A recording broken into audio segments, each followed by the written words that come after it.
Hey everyone, welcome back to another Nature's Always Right video. Today we're going to be planting some dragon fruit and passion fruit.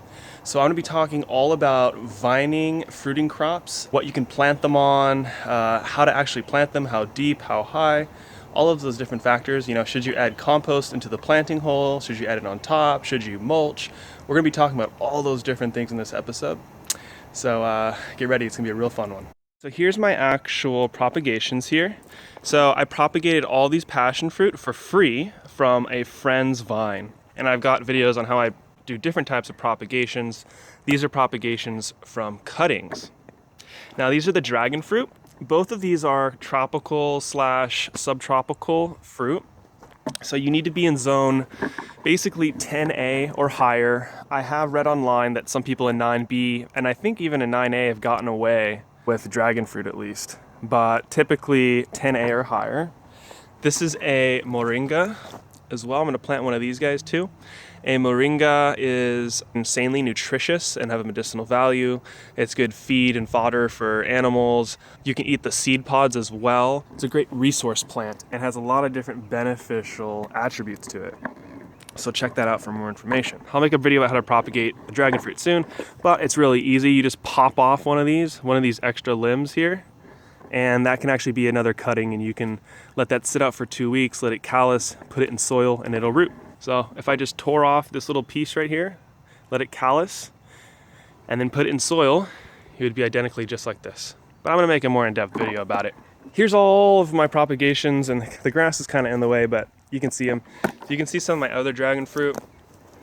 So I selected the ones that I did because they look the healthiest. So on these ones, you might be able to tell that the color is not as good. They're a little bit more yellow. They may have gotten slightly frost damaged. And on this guy, you can see a new growth is starting, but it's not very big. Same with that one. Now on the ones I've selected, you'll be able to see the deepness of the green is much nicer. It's much healthier looking. It's got much bigger new growth. So I'm selecting the healthiest ones available. And I'm gonna do the same for these passion fruit as well. So I just checked out a couple of these passion fruit, and unfortunately the roots are not developed enough to plant these. So these need to go for maybe another month or so. So I just made a decision. I'm just gonna go ahead and plant these, even though they don't have many roots at all. I'm just gonna plant them and see if they can survive. If they don't, then I'm gonna continue to root these out over the next month, and hopefully they'll develop a lot more roots, and then I can use these. I'm hoping these will work out. You know, I'll know within a week if these are actually gonna make it. Just gonna go for it and see what happens. Prepare some top dressing. And top dressing is just essentially just fertilizer or compost that you're gonna add to the top of the soil.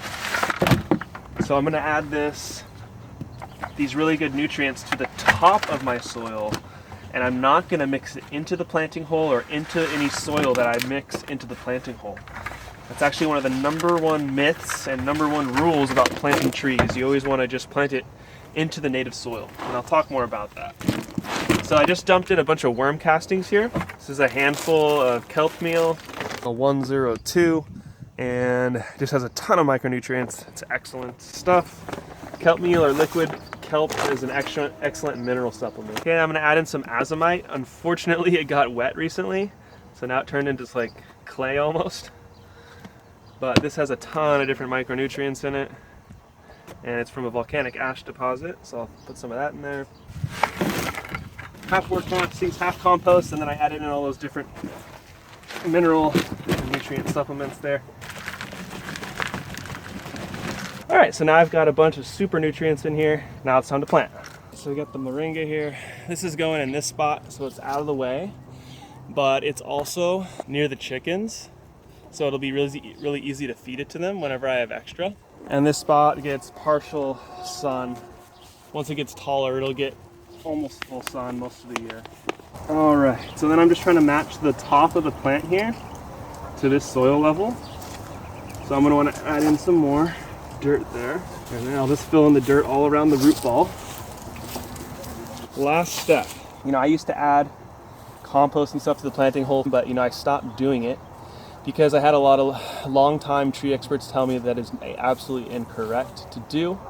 And part of the reason is that when the roots are in there with all that good soil, they don't really want to leave. You know, it's really nice, aerated, full of nutrients, and then they're going to go into some clay pan stuff. They just choose not to go there, so the tree never creates a really good root structure.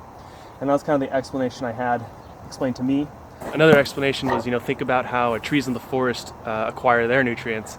That happens from leaves falling down and decomposing over time, or dead animals, or, you know, earthworms, things like that. The water penetrates the soil, brings those nutrients down to the roots, and the plant uptakes it. So in that example, trees and other plants, they're getting their nutrients from the top down. In nature, all of a sudden, there's not just good nutrients inside of a hole. You know, that's just not happening. So we're trying to emulate nature, so that's why we want to feed from the top. The only way to bring nutrients from the bottom to the top is with nutrient accumulating plants like comfrey or borage or yarrow or lupine is a flower that does it, or there's different trees. But yeah, so typically when we're adding our compost, we're adding it to the top of the soil and letting that break down and accumulate into the soil over time. And last step, I'm gonna add some mulch. And right now all I have is my straw. If I had, you know, wood chips or leaves are also great mulches. This is gonna help the soil retain the moisture at the top of the soil, so I won't have to water it as much, and the straw breaking down over time slowly adds nutrients and also suppresses any weeds that are gonna try to come up here. And then the last step is I need to water this in. Watering it in is gonna help congeal all the soil together, get rid of any remaining air pockets, and get the root ball wet and soaked. And I'm gonna water with actually some worm tea, some diluted worm tea. I've got a batch already made. I make a batch every 1 or 2 weeks. So typically when I'm planting, I love watering in with a diluted worm tea. Just gets them off to a really great start. So all these plantings, I'm gonna inoculate and add more vitamins and minerals and bacteria with the worm tea. I'm gonna water those in with some worm tea, worm and compost tea actually. So I'll just fill this up like 1/4 of the way, and then I'll fill the rest up with chlorine-free water. Okay, so I got my diluted worm tea, and then I'll just soak this in here. You know, I'm setting this plant off with the best health that I possibly can. It's got every nutrient possible, because the tea and the compost and all the worm castings, tons of beneficial microbes and fungal activity. It's an overkill way of planting. You know, you could just plant this just directly into the ground with just the soil. You don't have to add mulch, you don't have to do anything, and the plant could totally make it and be fine. But what I've done is set this thing up for the highest success rate that I know how to make it have, and that's by giving it all the nutrients available, not adding nutrients into the planting hole, but adding it from the top, mulching to retain soil moisture and keep the heat down. And it's an insulator, so it'll actually, when it gets colder, it'll help keep the top of that soil slightly warmer. Everything will be available to this plant and to the microflora under the ground. The dragon fruit is gonna go only across the smaller section of the fence. The passion fruit is gonna run along the chain link underneath. So I'm gonna kind of have the dragon fruit stacked on top, and then the passion fruit will go across like this. And you know, this is just kind of an experiment. Obviously, this is not an ideal area or setup to put these things, but you know, I think that the spacing will work out just fine. So for dragon fruit, they say to space about every 9 feet, and the best way to trellis them is they'll put them up a straight pipe, and then they'll furl out the pieces of the cactus out like this, and then it dangles down fruit. On this fence post, there's another fence post right here. I'm just gonna line it up, and then I'm gonna attach something to the top of the fence post that'll essentially be like a little wheel looking thing, and I can run the cactus up through and out to dangle, and I'll kind of emulate the way that the dragon fruit farmers grow their dragon fruit. And then the dragons will run in the center. So for these ones, they'll run up and over. Then the passion fruit will be planted here, and it's gonna go all the way across. Then I'm gonna put one more passion fruit on the opposite end of that fence, and then they're gonna come together and then meet in the middle here. It's about 50, 60 feet from here to there.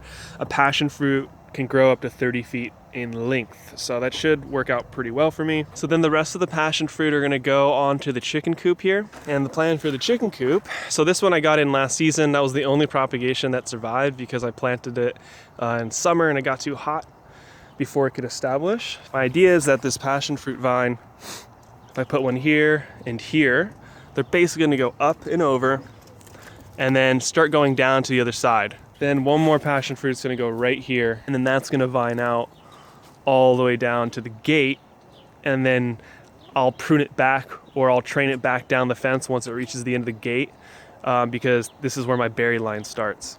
I'm really excited to see what this is gonna look like once we're just like, it's a wall of green on both sides. It's just gonna be gorgeous, so can't wait.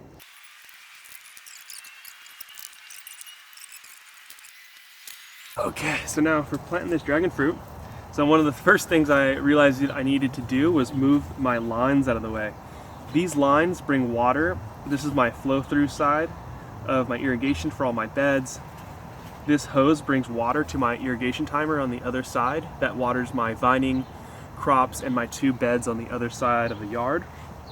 I need this to be on the outside. If I planted the plant like this, once the plant gets big, now it's trapping these lines in here and I'm screwed later on if I ever want to take these away or move them. So that's why I was like, oh no, I better get it on this side. So it's definitely a good idea to think long term about the location and anything that's going to be around the area that you're planting. To find out the soil depth, I like to just set the pot in there, and you can see that the soil is about right here. So I need to put a little more soil in the bottom to raise it up a little. And the reason you don't want to plant a plant too low in the ground is when it sits low in the ground, water can pool there and some of the roots will just never dry out, and most plants don't like to have what's called wet feet. And having wet feet means that the roots are constantly wet. So it's always a good idea to plant slightly above the soil level or right even with the soil level. All right, this is pretty good now. So let's see what the root structure looks like. And here's the roots. You know, it's not an insane amount, but most of them are inside of this ball. So I'm just gonna rough the outside of the edge up a little bit just to help loosen it. I'm just gonna face it. I wouldn't wanna face it this way, right? Because that's gonna go towards my garden beds. I wanna face it towards the place I'm going to trellis it. So instead of facing it towards the fence, I'm gonna actually do it like this, since I've got 2 horizontal growths. And they're gonna go out like this, and the longer they get, this plant's very bendy and you can kind of make it do what you want. So I'm gonna bend them back to this pole. That's my plan at least. Hopefully that works. So something like this is like the position that I'm looking for.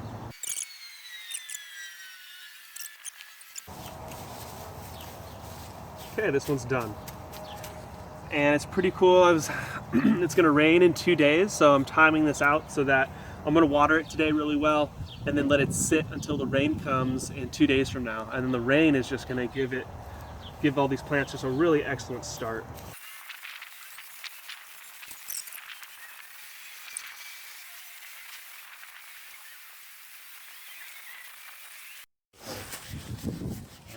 Okay, so these passion fruit have been rooting out for 3 months now. When I checked about 6 weeks, it only had a few roots, so it wasn't ready. But now we're seeing new growth, which means it's gotta have a decent root structure now. So let's see. Okay, it's got something, right? There we go. And that's gonna be spread out throughout the ball as well. So this is gonna make it. The other one that I put here died. This one's got actual roots, so it's gonna make it. And that's it. We're just gonna top dress it with some nice compost, add some mulch, and then just water it in really deeply. All right, everybody, that's it for this episode.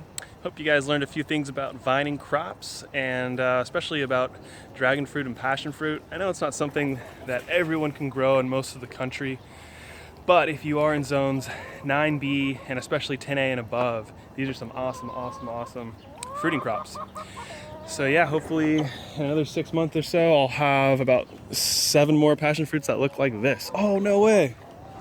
Here's the first passion flower. That's so cool. So I propagated this thing from my mom's vine probably last May or so, and I rooted it. I planted them all in the same spots that you saw me do that today. But because I planted it so late and it was in the ground in the summer, it was so hot in the 90s that it killed all of my passion fruit except this one. So that's kind of why I was having such urgency to get all these passion fruit in the ground so they can get really established before the big summer heat and intense sun comes.